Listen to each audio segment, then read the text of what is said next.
ตอนนี้พ่อแม่พี่น้องกำลังถ่ายรูปกับผู้เรียนจบกับภรรยาแล้วเนาะเรียนแถวกันถ่ายรูปตอนนี้ picture time graduation time and picture time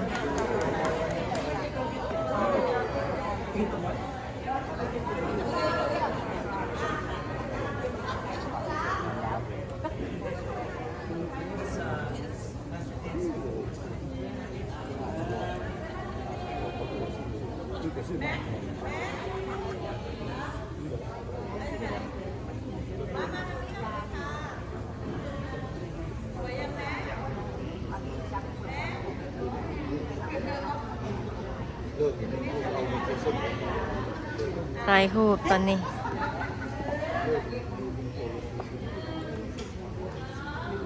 ดีใจนำเพิ่นจบได้ปริญญาตรีแล้วเนาะขอให้พระเจ้านำพาให้เติบใหญ่ในองค์พระเยซูคริสต์เจ้าในวันนี้และสืบไปเนาะความดันทุกคนโอ้ดีใจนำลาย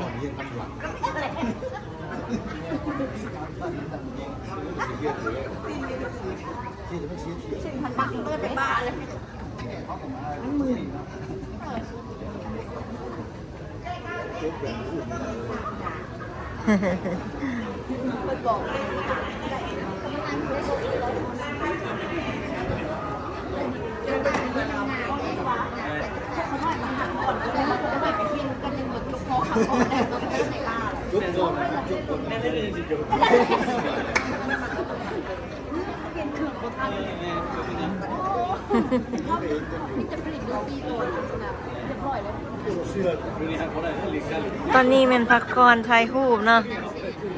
ถ่ายรูปกับการจบโรงเรียนนี่ยิ้มงามไร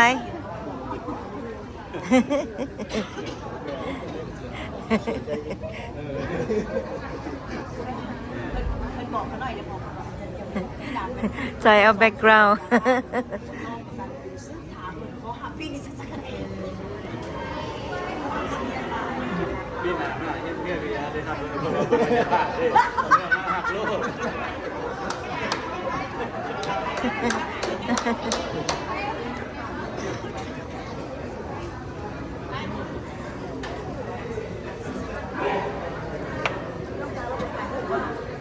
โทรถามเราเนาะเราจะขายให้ Congratulations we are so happy for you ทุกคนดีใจนำเนาะ Brother what his name I forgot his name again เราซื้อยังผู้จบโรงเรียนนะผู้จบโรงเรียนนะเราซื้อยังก็ตุ๊กตา I just forgot his name เราซื้อยังก็ sister ก็ติงเราซื้อยังก็ผู้จบนะก็เลยลืมซื้อแล้ว เฮียนเดี๋ยวนี้ลืมเดี๋ยวนี้ซื้อ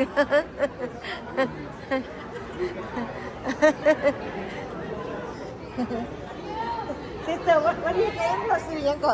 เราซื้อยังก็ผู้จบนะไอกงแสงโอเคกงแสงเลยหลัดนั่นเนี่ยหลัดแคนซัสเนี่ยเนาะโดยภรรยาเราซื้อยังก็น้อยไอกงแสงกับไว้น้อยมาจากกันนะหลัดแคนซัสโบสถ์อาจารย์เจนเนาะโดยนั่นแหละเดี๋ยวนี้กำลังถ่ายรูปนะเป็นถ่ายรูปใกล้สิแล้วเนาะ Smile อันนี้เอาตอนนี้แม็กก็ไปถ่ายรูปเอาทุกคนถ่ายรูปเย้ดีใจนำหลายๆอันนั้นมันไอ้น้อยกับไอ้กองแสงเพิ่นจบได้ปริญญาตรีจาก LCC มื้อนี้เนาะ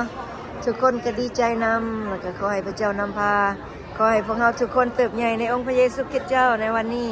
และสืบไปเป็นนิจพวกข้าพเจ้าอธิษฐานในพระนามพระเยซูคริสต์เจ้าอาเมน เดี๋ยวนี้ทุกคนเตรียมสิถ่ายรูปแต่ว่าถ่ายรูปนั้นมันผู้จบโรงเรียนก่อนเนาะโอเคกลุ่มทางข้างนั่นก็ถ่ายรูปต่างหากทางกลางก็ถ่ายรูปกับจบโรงเรียนเนาะพวกข้างในก็ส้ม ชมวิว ชมวิวเตรียมพร้อมสิใส่หูป พ่นเขาหน่อยเมื่อจานเขาหน่อยยืนอยู่นี่เอาเพราะว่า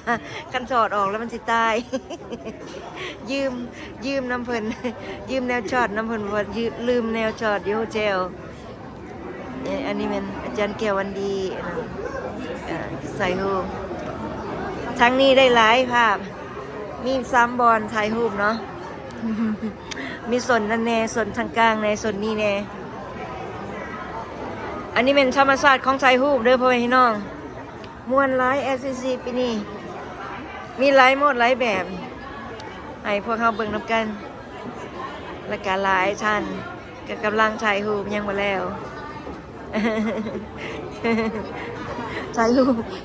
เขาหน่อยยืมมันแนวเชิดจะหน่อยสิไปส่ง ยิ้ม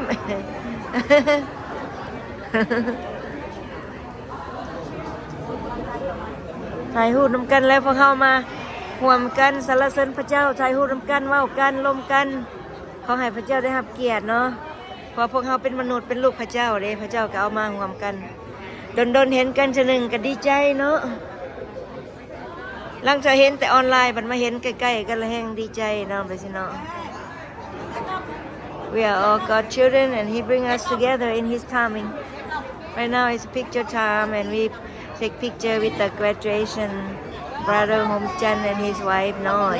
They from Kansas, from Pastor Saint's church. No. คนหน่อยว่าผิดก็ขอโทษเด้อเพราะว่าลืมแล้ว ต้องได้เว้าอีก เฮียนแล้วก็เว้าเฮียนแล้วก็ลืมแล้วก็เฮียนต่อ เดี๋ยวยังใส่หูเยอะ โอ้งาม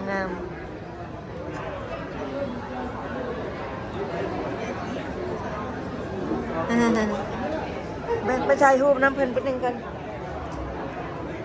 มาเด้อซิสเตอร์บราเดอร์พระราชถ่ายรูปน้ำอาซาให้ขน้อยเนี่ยเบิ่งสิหา